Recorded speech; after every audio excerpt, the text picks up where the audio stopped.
오늘 함께 나눌 말씀은 마가복음 9장 30절에서 50절까지 말씀입니다.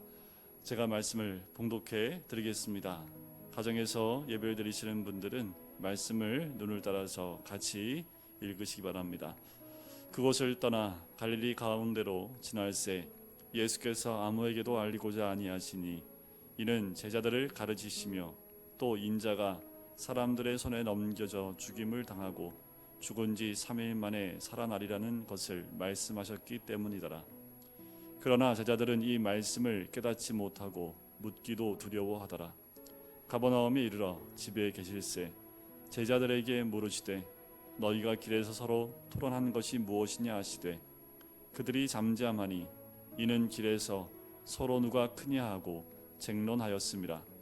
예수께서 앉으사 12 제자를 불러 이르시되 누구든지 첫째가 되고자 하면 무사람의 끝이 되며 무사람을 섬기는 자가 되어야 하리라 하시고 어린아이 하나를 데려다가 그들 가운데 세우시고 안으시며 제자들에게 이르시되 누구든지 내 이름으로 이런 어린아이 하나를 영접하면 곧 나를 영접하며 누구든지 나를 영접하면 나를 영접함이 아니요 나를 보내신 이를 영접함이니라.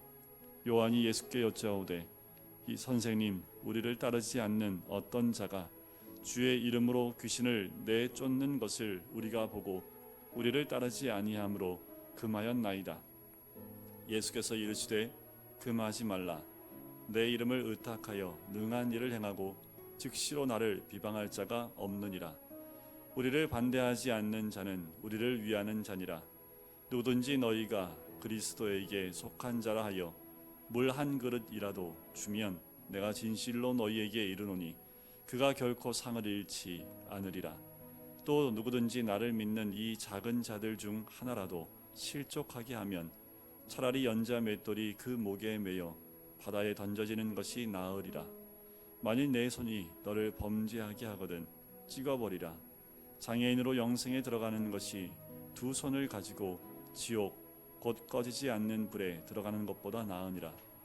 만일 내 발이 너를 범죄하게 하거든 찍어버리라.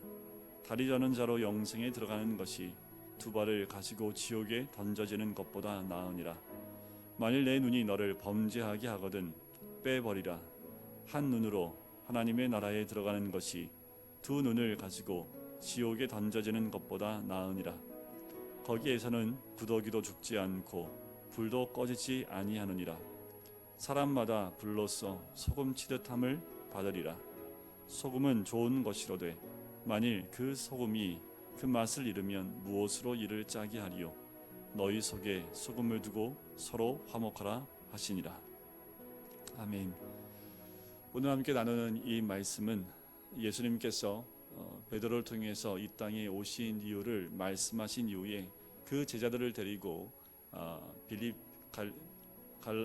빌립보 가이사랴 지방에 올라가 그 가운데 변화산에서 변화된 모습을 보여주고 난 이후에 두 번째로 자신이 이 땅에 오신 이유를 말씀해 주신 본문입니다. 이 본문을 보면 장소가 변경이 돼요. 갈릴리 빌립보 가이사랴에서 이동하여 다시 갈릴리 지방으로 내려오십니다. 갈릴리 지방에 내려오셔서 이 제자들에게 했던 첫 마디가 이 말씀이지요. 31절입니다. 인자가 사람들의 손에 넘겨져 죽임을 당하고 죽은 지 3일 만에 살아나리라. 처음에 이 말을 들었을 때 베드로는 예수님께 간청을 하지요. 그렇게 하지 마시라고. 두 번째, 예수님께서 십자가의 죽으심을 이야기할 때 그때 제자들의 반응이 32절에 나옵니다. 이 말씀을 깨닫지 못하고 묻기도 두려워하더라. 왜 이렇게 이 제자들은 예수님의 마음을 알지 못하고 깨닫지 못할까요? 예수님은 오로지 이 땅에 오신 이유를 그리고 이 땅에 온 목적을 정확하게 아시고 이제 제자들에게 이 말씀을 전해주고 있습니다. 하지만 제자들이 기대했던 예수님의 모습이 아닙니다. 이 제자들이 기대하고 원했던 메시아의 모습이 아닙니다. 그들이 생각지 않은 메시아의 모습이기 때문에 예수님이 이 땅에 오신 진정한 그리스도의 모습을 이야기해도 이들은 깨달을 수 없는 거지요. 여러분 어떠십니까? 우리가 생각하는 그리스도, 우리가 생각하는 하나님 나라, 우리가 생각하는 교회, 혹시 우리 각자만의 생각을 가지고 있기 때문에 주님이 우리에게 말씀하시는 하나님 나라 그리고 십자가의 의미를 우리는 깨닫지 못하고 있는 모습은 아닙니까? 이 제자들도 예수님의 말씀을 듣고 깨닫지도 못했고 또 묻기도 두려워하는 이들의 모습을 봅니다. 이미 오랜 시간 예수님과 동행했고 예수님과 오랜 시간 함께 시간을 보냈음에도 불구하고 이들은 예수님이 어떤 모습이고 왜 이 땅에 오셨는지가 중요하지 않아요. 이들이 정말 중요했다는 것은 무엇이냐면 자기가 원하는 세상입니다. 자신들이 원하고 그리는 그 세상을 가지고 있었기 때문에 주님이 말씀하시는 그 그리스도의 삶과 그리고 하나님 나라는 전혀 깨달을 수 없었던 거지요. 그 이유가 33절 이후에 등장을 합니다. 예수님께서 제자들에게 가버나움까지 내려왔을 때 그때 이런 질문을 하십니다. 너희가 길에서 서로 토론하던 것이 무엇이냐? 라고 질문을 합니다. 이 질문에 제자들이 깜짝 놀라요. 왜 놀랐을까요? 이들이 놀랐던 이유는 서로 토론했던 내용 때문에 그렇습니다. 그리고 이 토론했던 내용, 이것이 결국 이들이 가지고 있었던 그리스도가 메시아가 왔을 때 이들이 상상했던 하나님의 나라이지요. 34절에 보면 그 모습이 나옵니다. 서로 누가 크냐 하고 쟁론하였더라. 서로 12 제자들 가운데 누가 제일 크냐 가지고 쟁론했던 것이 이들이 토론했던 내용입니다. 누가 얘기할 수 있을까요? 어쩌면 이 시대 모든 교회들, 아니 모든 그리스도인들이 이 제자의 모습은 아닌지 다시 한번 돌이켜볼 필요가 있습니다. 우리는 크고 작음을 따집니다. 많고 적음을 따집니다. 하지만 우리 주님은 크고 작고 많고 적음의 숫자의 논리에 따라 우리 주님 말씀하지 않으세요. 그리고 갑자기 우리 예수님께서 이런 말씀을 35절에 하십니다. 누구든지 첫째가 되고자 하면 무사람의 끝이 되며 무사람을 섬기는 자가 되어야 하리라. 도대체 이해할 수 없는 말씀입니다. 제자들이 생각하고 있었던 그 사고와는 전혀 맞지 않는, 여러분들 우리는 예수님의 말씀을 이해하고 받아들일 수 있습니까? 첫째가 되고자 하면 끝이 되어야 되고 섬겨야 된다고 합니다. 우리는 큰 자가 된다라는 것은 누구 위에 있어야 되고 더 많아야 되고 소유가 더 풍성해야 되는 것으로 우리는 생각을 하는데 우리 주님은 거꾸로 얘기하십니다. 큰 사람이 되고자 하면 모든 사람의 끝이 되어야 되고 모든 사람의 바닥에서 섬기는 자가 되어야 된다. 우리 주님 말씀하신 하나님 나라에서의 큰 자의 모습이지요. 우리가 교회에서 생활할 때 또한 그리스도인으로 세상 가운데서 삶을 살 때에 우리는 세상에서 큰 자로 불림받을 수 있는 것은 위에 올라가는 것, 많은 것을 소유하는 것이 아니라 모든 사람의 발을 씻겨주는 모습일 때, 그때 우리 주님은 내가 정말 진정으로 세상에서 가장 큰 자라 인정받을 수 있는 모습이지요. 전혀 깨닫지 못하는 제자들 때문에 우리 주님은 하나의 교보제를 사용하십니다. 가끔 우리 주님은 어린아이를 세우시는 모습을 보는데 어린아이를 한 명 데리고 옵니다. 그리고 그를 안으시고 제자들에게 말씀을 합니다. 참 부러워요. 이 어린아이처럼 주님 품에 안기는 것이 얼마나 큰 축복인지 모르겠습니다. 누가 안긴다고요? 어린아이가 안깁니다. 누가 어린아이입니까? 이 성경에 나와 있는 이 어린아이가 어린아이입니다.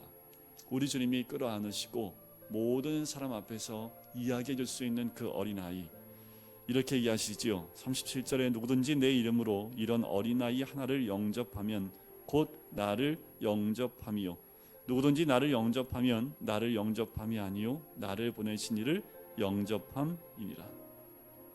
우리는 주님을 영접하길 원합니다. 그리고 주님 만나길 원하지요. 그런데 우리 주님은 영접에 대한 부분을 이렇게 말씀하십니다. 주님의 이름으로 이렇게 아무 가치 없다고 생각하는 너희들이 생각하는 이 어린아이 하나를 주님의 이름으로 영접하면 곧 우리 주님을 영접하는 것이다. 여러분들 오늘 하루 아침을 시작하시면서 오늘 하루 주님을 영접하는 하루가 되었으면 좋겠습니다. 어떻게 하면 주님을 영접할 수 있다고요? 주님의 이름으로 여러분들 보기에 가장 연약한 자를 맞아주시고 영접하시고 끌어안아 주시면 그것이 곧 주님을 영접한 것이다 라고 말씀을 합니다. 코로나 바이러스로 인해서 많이 힘들고 또 많은 사람들이 어려워하는 이때에 우리도 힘들지만 우리보다 더 연약한 자들을 주님의 이름으로 찾아가 보시고 또 연락해 보시고 또 나누어 보시면 어떨까요? 오늘 하루는 주님을 영접하는 풍성한 가운데 들어갈 수 있을 줄 믿습니다. 어쩌면 그러면 우리는 이 12제자보다 좀 나은 사람 아닐까요? 이 제자들은 주님이 붙잡혀가고 또 겟세마네 기도로 올라가는 그 시간까지 계속 크고 작음으로 싸웠던 사람들입니다. 그런데 우리에게 말씀이 있기 때문에 우리가 이 말씀에 순종하면 그래요, 주님께 참 제자의 모습으로 하나님이 또 우리 주님이 인정하는 사람이 될 수 있을 줄 믿습니다. 이어서 나오는 말씀은 사도 요한이 어떤 사람들 때문에 주님께 나옵니다. 주님의 이름으로 귀신을 쫓아내는 사람이 있는데 우리를 따르지 않는다고 합니다. 왜 이런 말을 했을까요? 이 마음에 저희에 보면 크고 작음의 그 부분에 있습니다. 우리는 주님께 더 가까이 있는 사람이고 저 사람은 주님께 가까이 있지 않으면서 그 능력을 나타내니 그렇게 하지 말게 해달라라고 부탁을 하는 거지요. 그러나 우리 주님은 뭐라고 말씀하십니까? 금하지 말라. 39절에 보면 내 이름을 의탁하여 능한 일을 행하고 즉시 나를 비방하는 자가 없다라고 말씀을 하십니다. 우리 주님은 가까이 있는 12제자뿐만 아니라 멀리 있는 사람까지 주님의 이름을 의탁하여 하나님 나라 위에 쓰임받는 것을 원하고 계십니다. 여러분, 누가 주님께 가까이 있고 누가 주님께 멀리 있는 사람입니까? 주님에게는 12제자만 국한되어 있는 것이 아니라 멀리 있다 할지라도 주님의 이름을 의탁하는 그 모든 자들이 우리 주님에게는 제자인 줄 믿습니다. 또 우리 주님 말씀하십니다. 누구든지 나를 믿는 이 작은 자들 중 하나라도 실족하게 하면 차라리 연자 맷돌이 그 목에 매여 바다에 던져지는 것이 낫다라고 말씀을 하세요. 맞습니다. 우리가 주님을 따르는 제자의 모습, 두려워해야 될 것은 작은 자들, 이 어린아이와 같은 아주 작은 자들 중에 하나라도 실족하게 하는 것, 그것은 우리 주님이 용납하지 않겠다 말씀하십니다. 여러분, 오늘 하루 우리가 만나는 정말 작은 자가 누굽니까? 혹시 그들을 모른 채 하고 고개를 돌리고 지나가지 않는 오늘 하루가 되시길 간절히 소원합니다. 우리를 통해서 예수 그리스도를 볼 수 있도록, 또 우리가 그들의 영접함을 통해서 우리가 주님을 만났듯 그들도 우리가 그 어린아이 작은 자를 영접함을 통해서 그들에게도 예수님을 만날 수 있는 길이 열리게 될 줄 믿습니다. 50절에 보니까 마지막 절에 이런 말씀이 있습니다. 소금은 좋은 것이로되 만일 소금이 그 맛을 잃으면 무엇으로 이를 짜게 하리요? 너희 속에 소금을 두고 서로 화목하라. 그래, 오늘 하루 이렇게 살았으면 좋겠습니다. 소금으로 살아갔으면 좋겠는데요, 맛을 잃어버린 소금이 아니라 짠맛을 내는 소금처럼 예수 그리스도의 맛을 잃어버리지 않는 그 소금처럼 오늘 살아가는 것, 그렇게 되면 어떻게 한다고요? 서로 화목하게 된다라는 겁니다. 오늘 하루 이 소금의 맛을 잃어버리지 않는 우리들, 코로나 바이러스로 인해서 모두가 마음이 다치고 또 마음이 힘들고 두렵고 공포 가운데 있는 모든 자들에게 우리가 화목을 나누고 그리스도의 사랑을 나눌 때에 우리가 정말 맛을 잃어버리지 않는 소금의 역할을 감당하는 하나님의 사람이 되는 줄 믿습니다. 오늘 하루 이렇게 주님이 기뻐하시고 주님이 원하시는, 그리고 주님이 가시는 그 길을 한 발자국 따라 나갈 수 있는 우리 모든 성도님 되시기를 주님의 이름으로 간절히 축원드립니다. 우리 시간에 같이 기도하실까요? 주님, 내가 생각했던 하나님 나라, 내가 생각한 복음, 이 내 생각 때문에 주님이 우리에게 주신 하나님의 나라를 깨닫지 못하는 이 제자들의 모습이 있지 않도록, 또한 누가 크냐 작으냐를 따지는 것보다 어린아이와 같은 그 작은 자를 주님의 이름으로 영접하여 날마다 주님을 영접할 수 있는 주님의 사람이 될 수 있도록, 어느 곳을 가든지 이 맛을 잃어버리지 않는 소금이 되어져 주님의 그 화목을 함께 나눌 수 있는 주의 백성 될 수 있도록 인도해 달라고, 또한 우리 교회 안에 그런 충만한 사랑이 또한 제자들로 충만할 뿐만 아니라 이런 사람들로 통해서 이 땅의 모든 백성들, 모든 주를 알지 못하는 자들이 주를 영접하며 주를 만날 수 있는 귀한 이 나라 민족 될 수 있도록, 더 나아가 코로나 바이러스를 극복하고 이겨낼 수 있는 우리 민족 될 수 있도록 인도해 달라고 우리 이 시간에 같이 한 목소리로 기도하겠습니다. 사랑하는 감사합니다.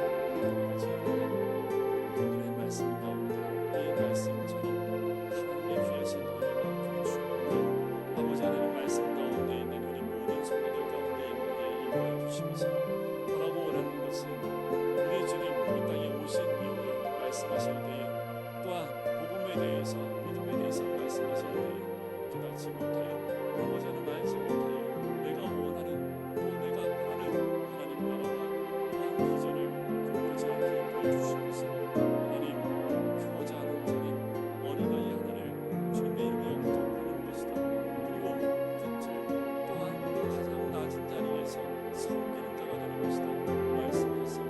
우리가 하루자를 하루 살아갈 때 그렇게 정말 주님 안에서 그때의 모습을 살아갈 수 있도록 아버지 인도해 주시면서 우리를 통하여 이 땅이 정화되어지고 또한 아버지 하나님 우리 한 사람 한 사람을 통하여 교회가 부흥되어지며 이 나라가 변화되어지는 하나님의 은혜를 누릴 수 있도록 하나님께서 역사하시고 인도해 주시길 간절히 소원합니다.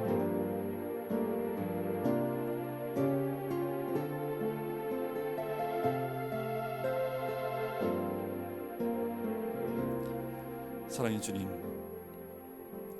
주님이 이 땅에 오신 이유를 말씀하셨을 때 그 말씀을 깨닫지도 못하고 또한 묻기도 두려워했던 제자들처럼 자신들만의 그리스도, 자신들이 원하는 하나님 나라 때문에 진정 주님 말씀하시는 그 말씀의 의미를 깨닫지 못했던 제자들처럼 그런 무지함에 있지 않게 인도해 주시옵소서.